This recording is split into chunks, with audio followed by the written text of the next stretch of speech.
Man, that Spike Lee keeps impressing me. I've only seen four of his films, including this one, but he's already one of my favorite directors. Hey, everybody. Welcome to another review, and today I will be reviewing She's Gotta Have It. Yes. She's Gotta Have It. This came out in 1986 and was written and directed, of course, by Spike Lee. And this is Spike Lee's debut film, or should I say debut joint, because that's what he calls his films. Yeah, and this stars Tracy Camilla Johns, Raymond Hicks, John Canada Terrell, Spike Lee, and Ray Dowell or something like that. I don't know. Uh, yeah, okay. Yeah, all right. She's gonna have it. Yeah. Like I said, this is his debut joint, and I'm a pretty big Spike Lee fan. I mean, I already even before this, I was a pretty big fan. Even though I've only seen three other films, which are Do the Right Thing, which is of course my favorite and one of my all-time favorite movies. To be honest, I think it's great. Um, and I've also seen Black Klansman. That's another masterpiece that he's done. I don't like it as much as Do the Right Thing, but it's still amazing. Um, and the other one I've seen is Inside Man, which I was going to review at one point, and I still might do it someday. But I have seen that, and it's good. It's good. I liked Inside Man. I didn't like it as much as those two. In fact, I think I like this one even better than Inside Man, honestly. But that's just me. Um, so so yeah, this is my fourth Spike Lee film, Spike Lee joint, and yeah, gotta say, for his debut joint, it's very good. I was actually surprised of how much I liked it because I actually tried watching this a while ago. It was actually before I even moved here and like before I even had the internet and stuff. I've said this a couple times in my videos. Like I know I said this in my Her review that like there were times where I would like whenever my aunt was out of town, I would go to her house and dog sit and stay the night and stuff. And I would watch. She had Netflix, and I would watch Netflix, and that's where I saw Her and a bunch of other movies. And I tried one time. I tried watching She's Gotta Have It. It was like not too long after I watched Do the Right Thing, and I loved it right away. So I was like, I gotta watch more Spike Lee films, and I thought I'd try She's Gotta Have It. This is his debut, and I remember only watching about 10 minutes of it, and then I just turned it off because I thought it was kind of boring, honestly.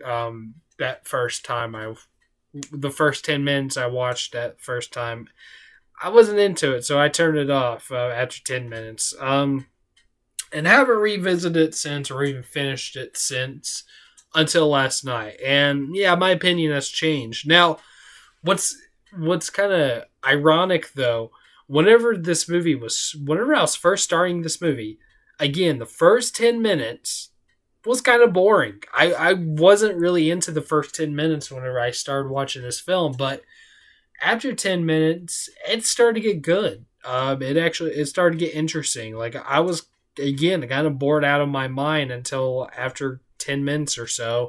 And then I was like, okay, this movie's actually pretty good. So yeah, it really surprised me. So I haven't discussed the plot yet, so I guess I will.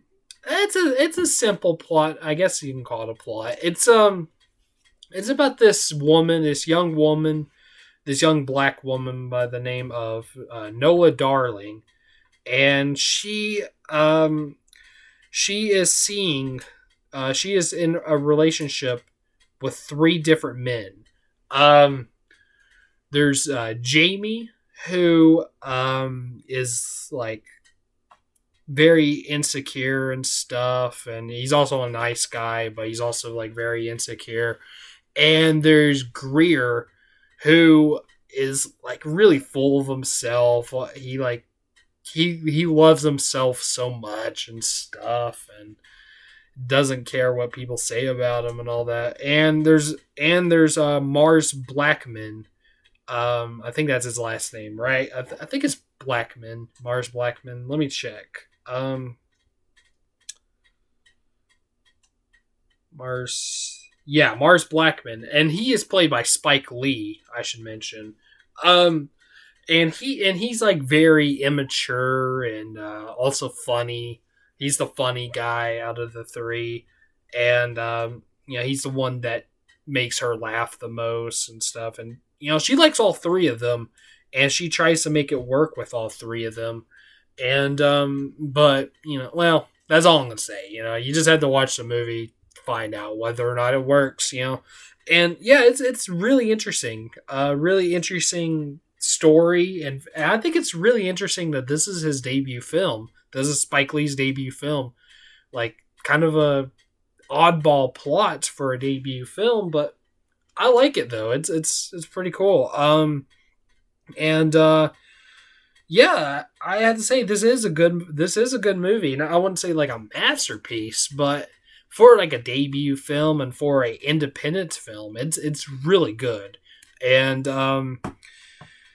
yeah, I don't really have too much complaints about it, although except for I don't really have any like negatives, except for like the first 10 minutes were kind of a little boring. But other than that, like, I think this is a pretty well made film. The acting is pretty good, especially for a debut film. For a independent film. And yeah, the acting's good. I especially liked Spike Lee, his character Mars Blackman. All the others were good. The actress who played Nola was really good, and the other two guys, but Spike Lee as Mars was my favorite, and he kind of reminds me a little bit like Giancarlo Esposito's character in Do the Right Thing, Bugging Out. He kind of reminds me of him a little bit, a little similar character, not entirely similar, but a little bit similar. But yeah, Spike Lee played him very well, and his performance as Mars wasn't as good as his performance as Mookie in Do the Right Thing, but it was still good though. But yeah, he was my favorite, and he made me laugh a few times. Like I said, he's the funniest character. He's the comic relief in the film. And let's see what else. I really like the cinematography. I should mention this is a mostly black and white film. I say mostly because there actually is a scene with color. And if that spoils, I apologize. I won't say what scene, but there is a scene in color actually, and it really surprised me too. Once I saw it, I was like, "Whoa!" Once I saw the scene with color, because I just wasn't expecting it, because I knew this was a black and white film, but it's mostly black and white with one scene in color. But yeah, the black and white and even the scene with color, both. Like, I really liked how the scene with color looked. And I liked the black and white cinematography. Like, it looked really cool. It reminded me kind of like Martin Scorsese's first film, Who's That Knocking on My Door. It kind of looks like that a little bit, and a little bit kind of like Clerks also.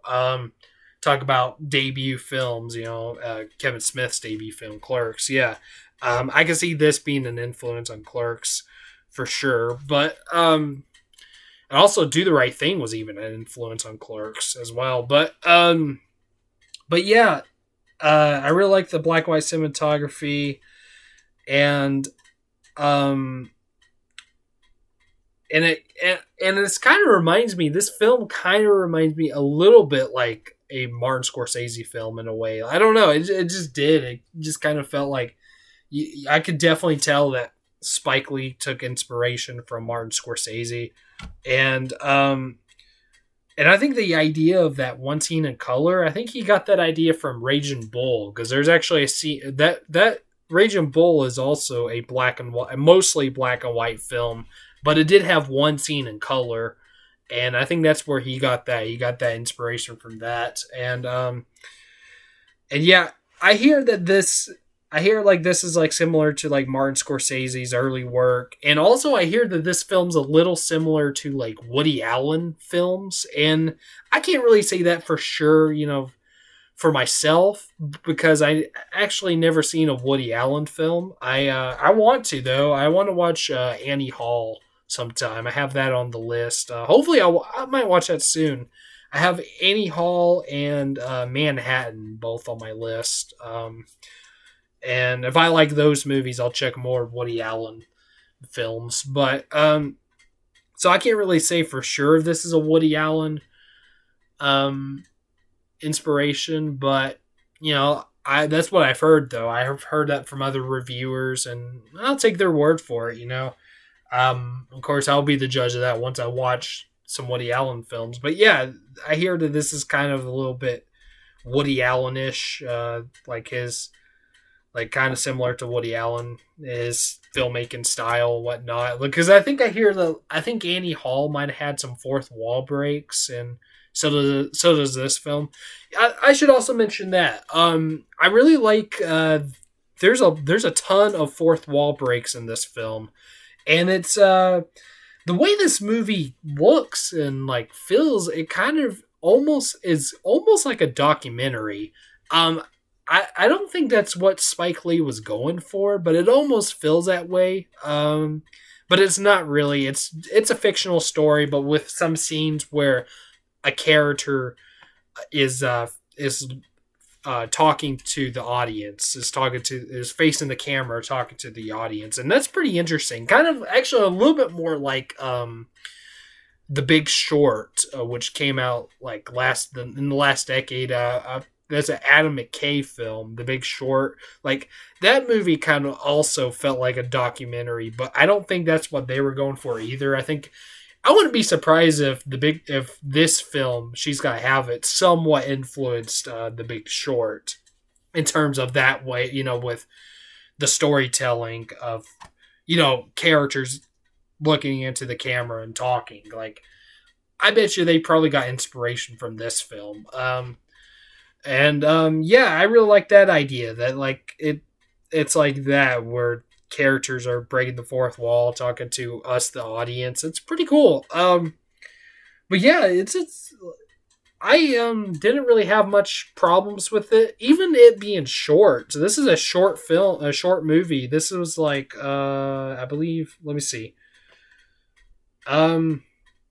This was 84 minutes, and I didn't have a problem with the length. Usually, I don't really like short movies very much, but the length of this film didn't bother me too much. I thought it was very well paced. Like it didn't feel rushed, but it didn't feel like it didn't feel too long either. Like it felt all right. It felt pretty good. So yeah, don't really have too much issues with this. It's just it's not my favorite Spike Lee film. I still enjoy Do the Right Thing and Black Klansman better because they're better. They're just better films and even better stories. I do like this better than Inside Man though, at least for right now. I need to rewatch Inside Man. I will admit Inside Man's probably a better film, but like out of the four that I've seen from him, this is probably the weakest out of the four, but it's not my least favorite out of the four.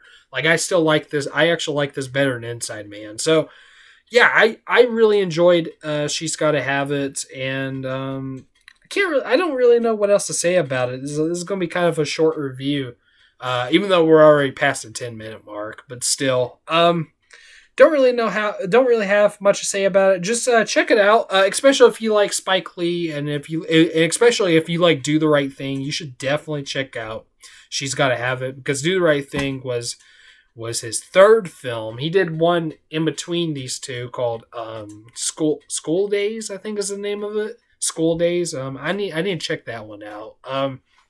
But yeah, if you like Do the Right Thing, definitely check out She's Gotta Have It.